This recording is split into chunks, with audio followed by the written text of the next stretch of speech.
Assalamualaikum warahmatullahi wabarakatuh.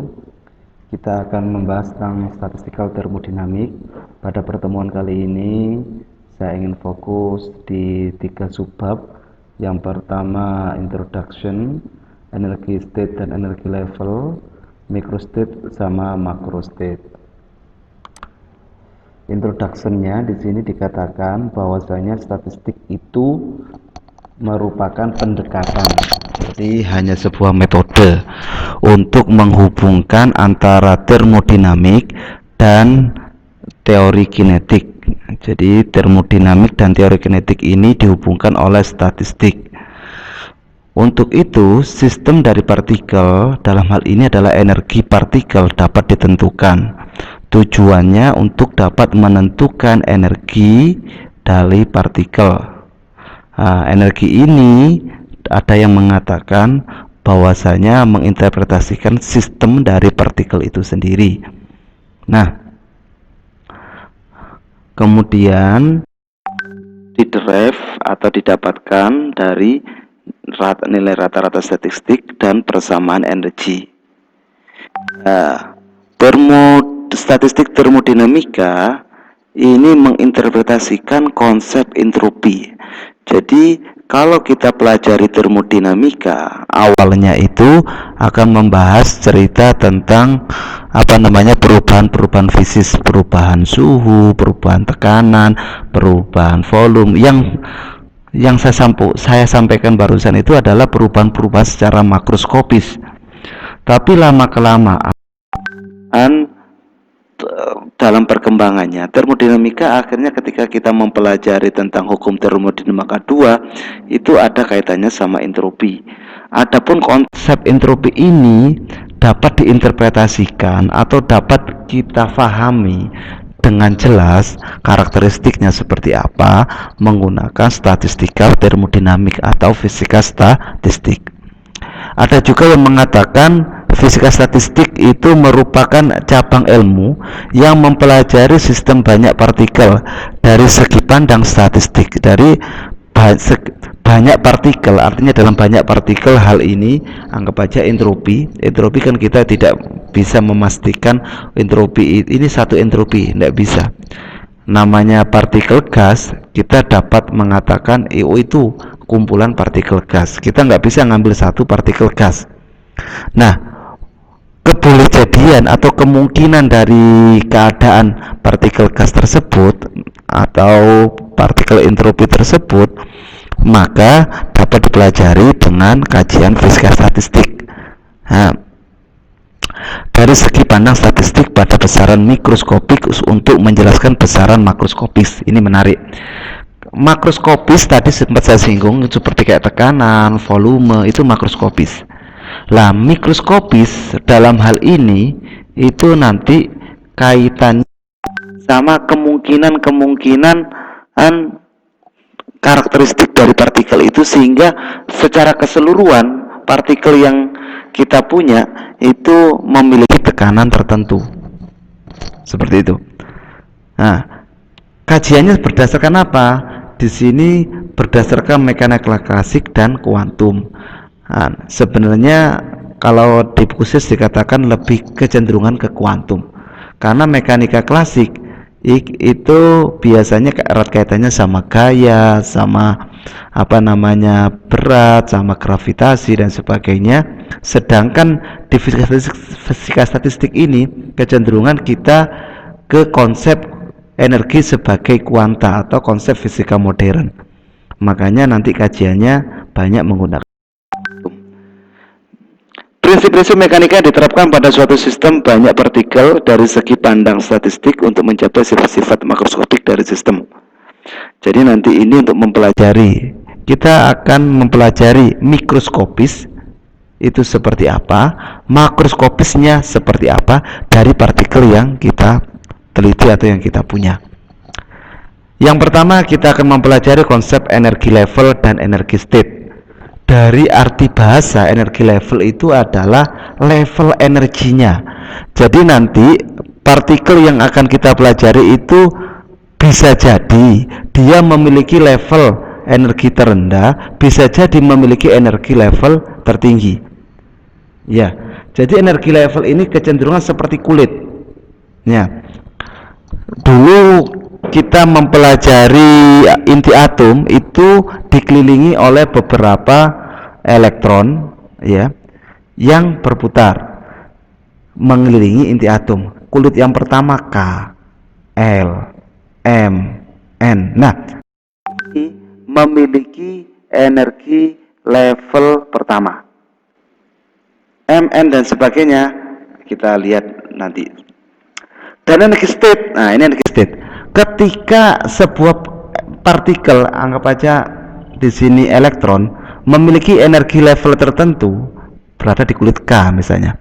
Tapi kan keadaannya, entah dia itu di apa namanya, di K itu yang di sebelah kanan, kalau misalnya itu benda nyata ya, sebelah kiri, apa di K itu dia itu di atas apa di bawah, itu namanya energi keadaan.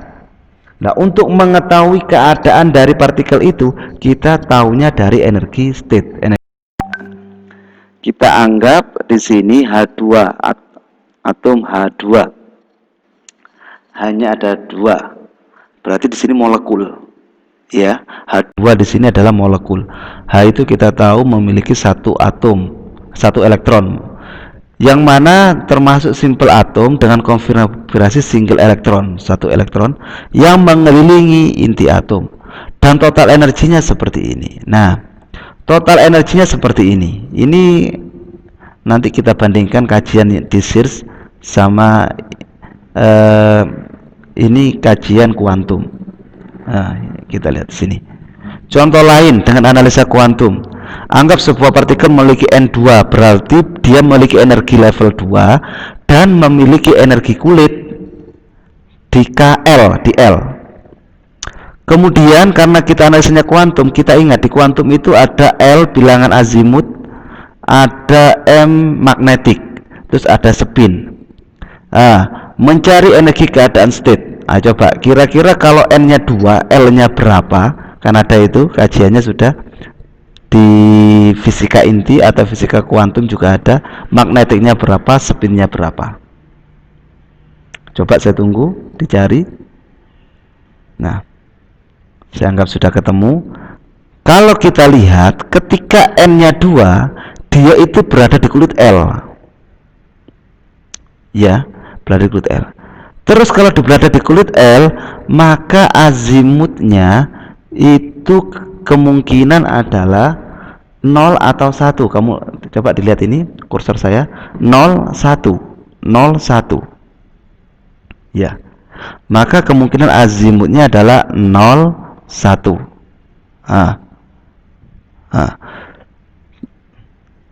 Kita masih ingat S ini kan ruangan, kotak seperti ini S. Ya. Kalau P memiliki 3 kotak. Nah, kalau D memiliki 5 kotak. Masing-masing kotak maksimum isi 2. Ya. Kalau yang tadi, contoh soal tadi, N-nya 2 berarti dia di L. Kemungkinan dia itu memiliki berapa elektron? Kita lihat aja. Kalau P-nya ini aja maksimal 3. Ya. Jumlah orbitalnya 3. Orbital. Coba bisa dibayangkan. Kalau kalian punya roket itu di apa namanya? Diluncurkan, diorbitkan. Dia kan ngorbit, naik ke atas, habis itu dia agak melengkung, mengelilingi karena ada pengaruh gaya gravitasi juga. Nah, orbital di sini ini adalah kemungkinan elektron itu dalam mengelilingi itu berada di titik sini. Kita bisa dilihat kursor saya di sini atau di sini. Ya. Nah, karena di sini tadi N-nya 2, maka orbitalnya ada S, 1S kalau kita aufbaukan, 2S sama 2P. Masih ingat kan aufbau? 1S, 2S, 2P. Ini kulitnya kulit di 2. Nah, L-nya berarti di 0 sama 1. Jadi L-nya tadi yang tadi kan ini kita isi 0 1, M-nya min 1, 0 plus 1. Spinnya setengah min setengah. Nah, ini. Ya, 0 itu S. Coba kita lanjutkan. Nah, jawabannya seperti ini. Ketika N-nya itu 2, ya, ketika N-nya 2, ya, coba L-nya itu bisa 0, bisa 1. Ya. Maka yang L-nya 0, jadi begini. Karena N-nya 2, L-nya 0, maka Mj-nya juga 0. Mj itu magnetiknya, kotak-kotaknya tadi berarti posisi 1, 0. Maka nilai magnetic spinnya, spin ya, ini min, ini plus, naik atau turun, ya.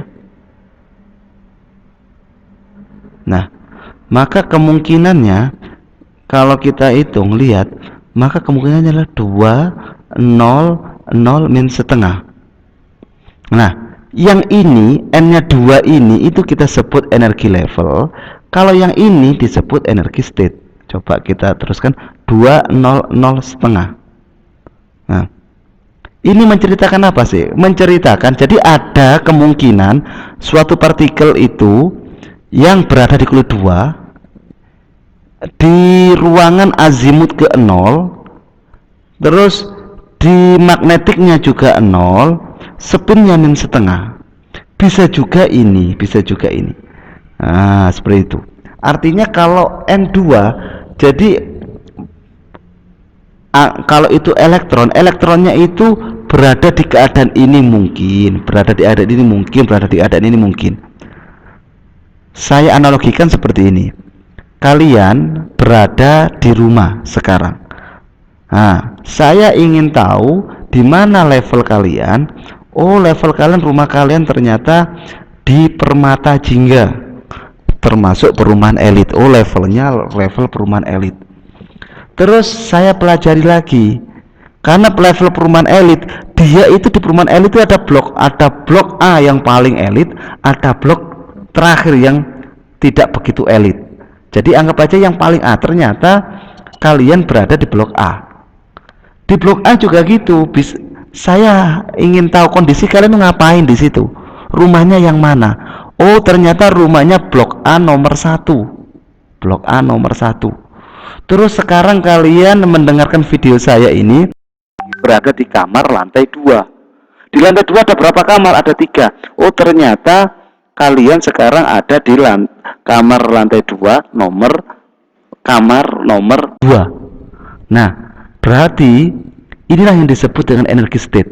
Kalau saya urutkan Permata Jingga, blok A, blok A nomor 2, lantai 2, kamar nomor 2, Nah, itu namanya energi state.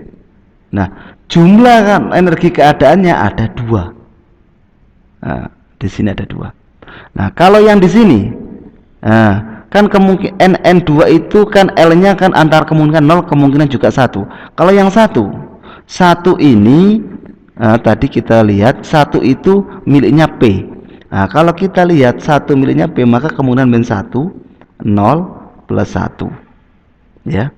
Jadi, kita lihat 2, 1, min 1, min setengah. Nah, 2, 1, min 1, setengah. Nah, seperti ini. Ada berapa kemungkinan energinya? Ada 6. Jadi jumlah dari energi statisnya ada 8, dan energi levelnya adalah 2. Begitu. Tipe dari salah tipe energi state. Energi state itu sama dengan jumlah total energi yang diketahui sebagai degenerasi state. Degenerasi state. Jadi degenerasi itu hampir sama dengan ini M. Degenerasi. Ini degenerasinya adalah 3. Kenapa kok 3? Karena berada di 3 ruang. Ada -1, -0, +1. Jadi degenerasi, istilah degenerasi yang disimbolkan G, nanti kita bahas dengan simbol G, itu kalau kita lihat itu ini. Kalau P itu 3 berarti degenerasinya 3. Kalau D degenerasinya 5. Kalau yang tidak terdegenerasi itu yang ini, cuma 1. Atau degenerasinya 0. Jadi ketika tertulis degenerasinya 0 itu artinya ruangannya cuma 1. Iya. Kalau nah, gitu. Kalau yang P itu 3, kalau yang D itu ada 5. Itu degenerasi. Degenerasi itu ruangan. Nah, anggap aja kamarnya itu degenerasi.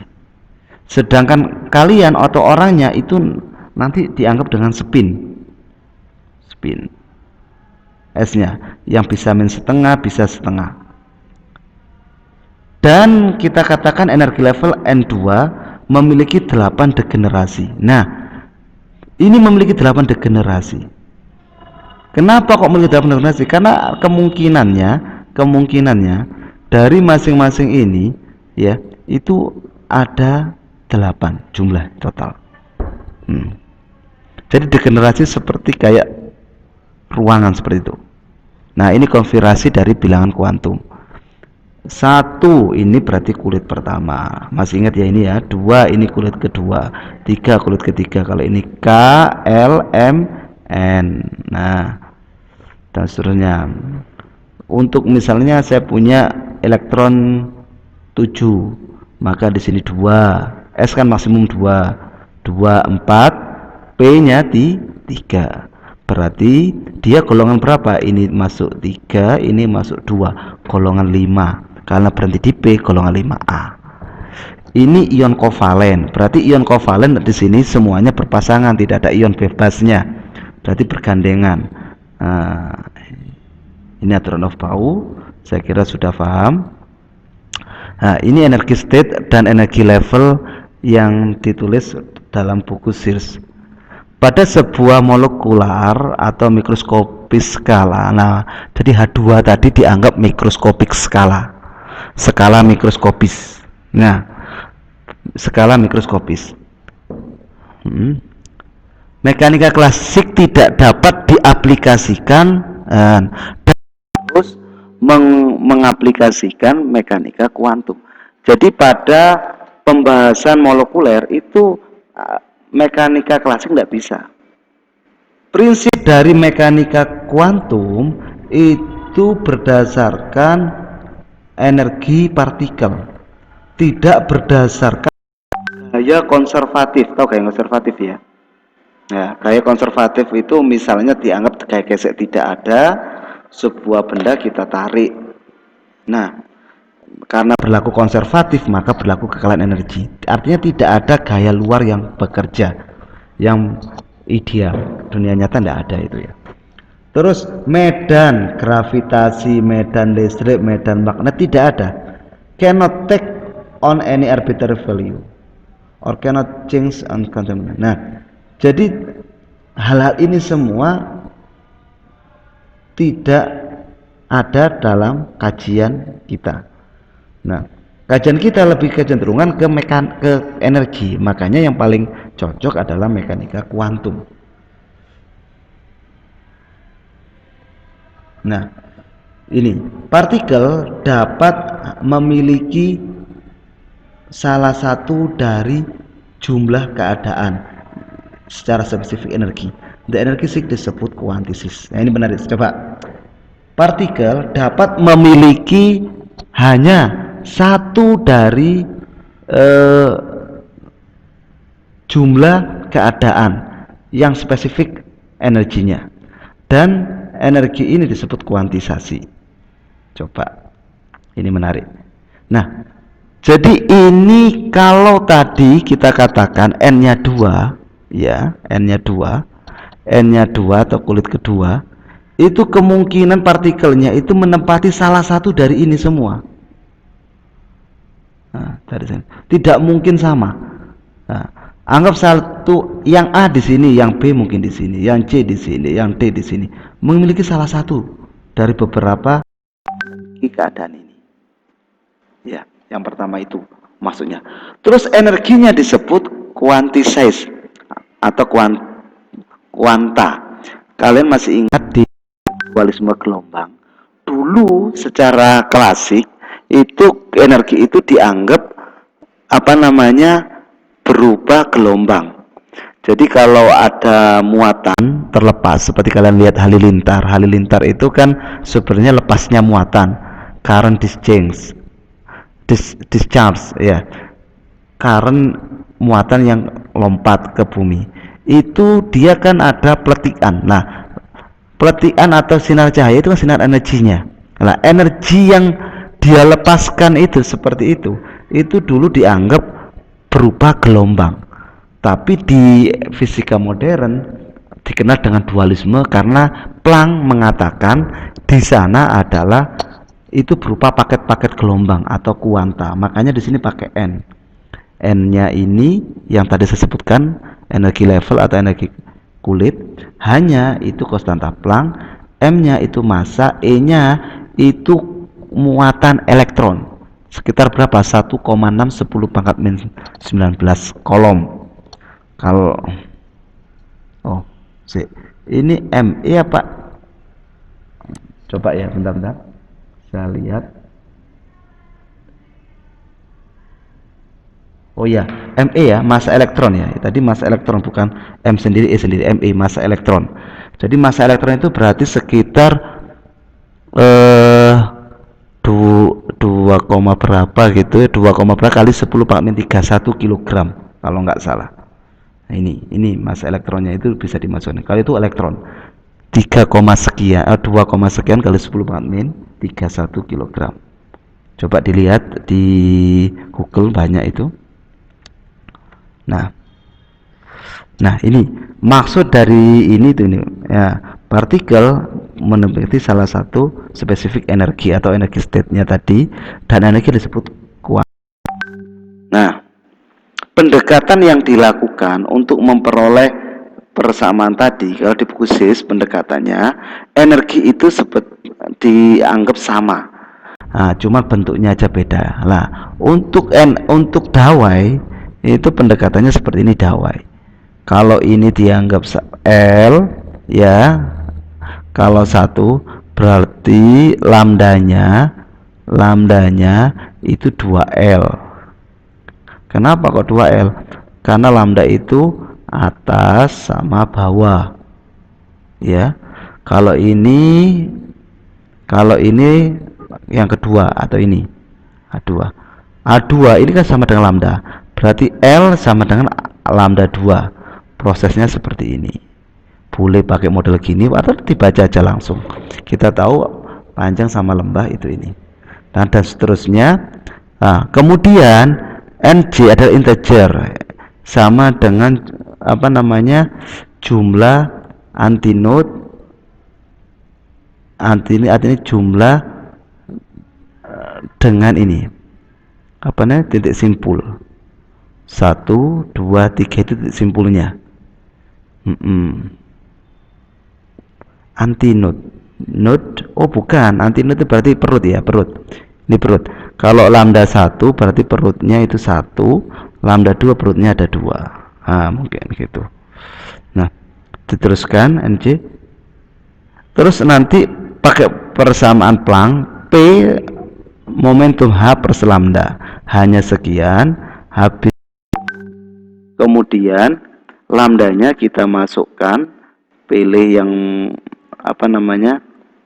salah satu yang mana dalam berupa persamaan. Kan ini kan kita tahu persamaan seperti ini, tapi nanti kalau disimpulkan menjadi ini. Jadi N-nya itu adalah perut. Nah, sehingga dimasukkan di sini itu sebagai lambda, dapat ini. Energi sebenarnya ini hasilnya ini. Nah, kemudian PJ ini PJ itu ini. Nah, ini kalau nanti momentumnya ini kita hubungan sama energi itu bisa di sini di persamaan ini sama persamaan ini. Nah, kenapa di sini NX, NY, NZ? Karena nanti ada namanya ruang fase. Jadi muatan itu dianggap berada di kondisi bebas di 3 dimensi. Nah, jadi P-nya nanti seperti ini. Ini hasil akhirnya. Nah, yuk kita lihat. Nah, hasil akhirnya itu ini. Ini. Nah, di sini L2, H2. Nah, kalau jadikan volume jadi seperti ini. Karena volume itu L pangkat 3. Tapi ini L pangkat 2 gimana Pak bisa jadi volume? Min 2/3. Kalau ini simetri. Kalau bentuknya tidak simetri, kalau ini simetri seperti kubus. Kalau nggak seperti kubus nggak bisa. Nah, ini ada beberapa kemungkinan bisa nanti dibaca di series itu seperti ini. Nanti NJ-nya itu kita dapatkan 6 dengan cara aturan apa? Dengan cara ini, sehingga energi apa namanya, levelnya ketemu seperti ini. Energi level ini. Jadi energi level itu tergantung pada nilai N yang disebut kuanta tadi, ya, atau energi totalnya itu. Nah, ini istilah-istilah degenerasi. Kalau ini G-nya 5 karena ada 5 tempat, N-nya ada 2. N ini jumlah partikelnya. Anggap ini 1 elektron, 1 atom ada 2. Kalau yang ini ada seterusnya. Nah, kalau mencari N, jumlah N itu jumlah partikel keseluruhan. Itu pada masa J itu di sini adalah tingkatan atau level. J itu level. Ini J1 level 1, J2 level 2, J3 level 3, J4 level 4. Jadi partikel totalnya berapa ya? NJ di total. Langsung aja N1 5 tambah 4 9 tambah 3 12, 12 tambah 2 5 14, ya. Kemudian untuk mencari energi total adalah gimana caranya? Energi pada masing-masing level dikalikan jumlah partikel masing-masing level. Ya sama.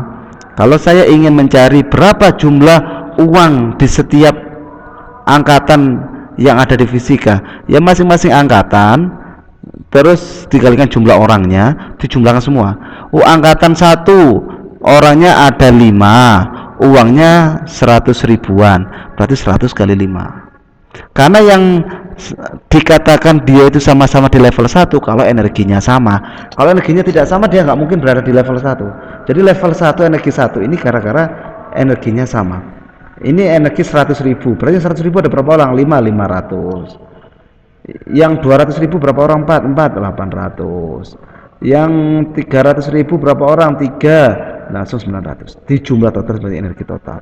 Kalau ini energi dalam, ya, jadi energi dalam sama energi total ini sama berarti, iya, rumusnya sama maksudnya. Jadi nanti kalau ada soal energi dalam itu. Ini ada tugas. Ini tugas tahun kemarin tidak saya ubah, saya belum merubah tugasnya. Nilai tabulasi dari bilangan kuantum coba dicari ini ya. Minggu depan kita bahas. NX, NY, NZ dari 6 tingkat energi terendah dari suatu partikel bebas dalam wadah. Kalau nggak bisa, nggak apa-apa, nanti saya share caranya. Bisa tanya di grup nanti. Tentukan besarnya degenerasi masing-masing tingkat energi. Hitunglah besarnya energi pada setiap tingkat energi dan suatu. Tentukan jarak antar tingkat energi tersebut. Ya. Ruang fasa. Oh, ini maksudnya di sini. Sebentar ya. Sekarang kita masuk ruang fasa. Ruang fasa adalah ruang yang dibentuk oleh ruang spasial dan ruang momentum, atau ruang spasial dan ruang kecepatan, atau ruang spasial dengan ruang energi. Jadi di sini nanti akan ditemukan ruang energi, ruang momentum, ruang sebagainya. Kenapa kok itu kok ada ruang seperti itu? Karena yang kita bahas di sini adalah partikel. Partikel itu bisa kita ketahui itu tidak bisa dipegang secara utuh seperti layaknya benda inersia, ya, dipegang gitu, ya, nggak bisa, karena partikel itu nanti berupa kumpulan. Kalau dia memang kita temukan ada partikel ini pada energi sekian, berarti ada ruang energi dan ruang spasial. Ruang spasialnya mana? Letaknya di mana? Itu ruang spasial. Oh, di sebelah kanan, sebelah kiri, di sebelah koordinat x-nya sekian, y-nya sekian, z-nya sekian, itu namanya spasial. Nah, dan partikel ini muncul ketika momentumnya berapa? Momentum x-nya sekian, momentum y-nya sekian, momentum z-nya sekian. Itu namanya ruang momentum. Dan gabungannya namanya ruang fasa. Nah, kalau cuma ruang biasa spasial, kalau gabungan ruang fasa. Nah, ini ruang fasa. Nah, ini tidak begitu saya ceritakan dulu karena kajian mendalamnya nanti. Ini nanti aja saya kasih. Nah, saya ingin fokus ke macro state sama micro state. Nah, di sini jumlah n identik partikel disebut assembly. Jadi assembly jika ada partikel yang kita bahas tadi n tadi disebut assembly. Dan entitas n tadi bisa jadi cuma single partikel. Nah, kayak tadi ada partikel n-nya 1, n-nya cuma 2. Nah, artinya bisa jadi simple and simple. Nah, gabungan dari beberapa assemble ini bahas assemble dulu. Coba yang atas ini cuma assemble. Jadi n tadi kita katakan assembly. Kemudian ada sistem gabungan dari beberapa assembly itu nanti menjadi sistem. Kemudian yang berikutnya distribusi partikel sistem. Nah, ini jika distribusi partikel, ya saya pinginnya mencari macro state dulu sama micro state karena assemble dan ensemble itu nanti kajiannya. Jika distribusi partikel dari sistem, ya energi state-nya diketahui, the macro property of the system can determine. Jadi gini, jika energi state-nya itu diketahui, maka kita akan dengan mudah menentukan macro state-nya. Itu manfaatnya. Jika partikel indistinguishable, nah ini tidak bisa terbedakan. Nah, ini nanti ada partikel distinguishable sama partikel indistinguishable. Coba itu tugas, karena itu nanti masuk bahasan minggu depan. Secara spesifik jumlah partikel dari masing-masing energi adalah 10 microstate of assembly. Nah, ini coba di sini pasti kalian bingung, makanya saya memberikan contoh yang menarik di bawah ini. Yang intinya kalau di sini disampaikan begini, kalau kita bisa menentukan energi statiknya, energi keadaannya, kita dapat dengan mudah menentukan makroskopisnya. Nah, secara spesifik jumlah partikel pada masing-masing energi keadaan itu dapat menentukan microstate dari sebuah assembly. Assembly yang mana? Ya tadi n tadi loh, partikel itu di sini dikatakan assembly. Contoh soal, tentukan perbedaan makrostate dan mikrostate dari sebuah sistem 3 partikel yang terdistribusi pada 3 sel. Asumsikan partikel itu indistinguishable dan distinguishable. Indis berarti tidak bisa dibedakan, distinct itu bisa dibedakan. Ya, coba nanti dicari yang tidak itu contohnya apa, yang bisa itu contohnya apa, yang bisa dibedakan. Makrostate di sini tadi sudah katakan n jumlah partikel, v, e itu adalah makrostate. Tapi mikrostate ada spesifik jumlah, total jumlah dari jalan corresponding untuk spesifik nilai ini. Wah. Jadi untuk menspesifikkan nilai dari makrostate itu ada banyak kemungkinan. Seperti tadi, energi keadaan tadi untuk membentuk sebuah nilai energi level itu banyak kemungkinan, ada 8 kemungkinan. Dengan energi level 2 itu ada 8 kemungkinan energi keadaan. Ini juga sama, untuk menggambarkan nilai makroskopis ada beberapa jalan. Nah, beberapa jalan itu secara spesifik disebut dengan microstate. Di sini EV, V dan E itu fix. Nah, artinya nilai V dan E itu terukur. Iya. Untuk makrostate dan mikrostate bisa tentukan hanya dengan N for indistinguishable particle. Nah, untuk indis tidak bisa dibedakan itu ya dianggap A semua. Tapi kalau untuk distinguishable itu dianggap A, B, C misalnya 3. Karena indis itu tidak bisa dibedakan, dianggap aja A semua. Ini yang indis. Ya, nanti kalau yang bisa dibedakan kita bahas, atau bisa kalian coba sama, coba kita lihat ini nomor ya. Makrostate-nya adalah 111. Kan tadi ada 3 partikel berada pada 3 sel. 3 sel ini berada pada 3 degradasi. 1, 2, 3. Bisa jadi kemungkinannya 111 begini, bisa jadi 210, bisa jadi 120, 20, 102 kalau digambarkan ini seperti ini. Nah, keadaan 11 ini makrostate, tapi mikrostate itu kemungkinannya bisa AAA, bisa AAAA. Tapi ini kebetulan ini tidak bisa dibedakan, makanya ini satu, ini satu, ini satu, ini satu. Ya. Nah, jadi kalau saya tanya makrostate-nya mana aja, ini makrostate-nya. Mikrostate-nya itu ini, lebih spesifik. Dan kemungkinan banyak cara. Bisa jadi A-nya ini letakkan di sini, bisa jadi A-nya ini letakkan di sini, bisa jadi nah, karena tidak bisa dibedakan maka dianggap sama ya. Cukup di sini saja. Assalamualaikum warahmatullahi wabarakatuh. Tugasnya dikerjakan.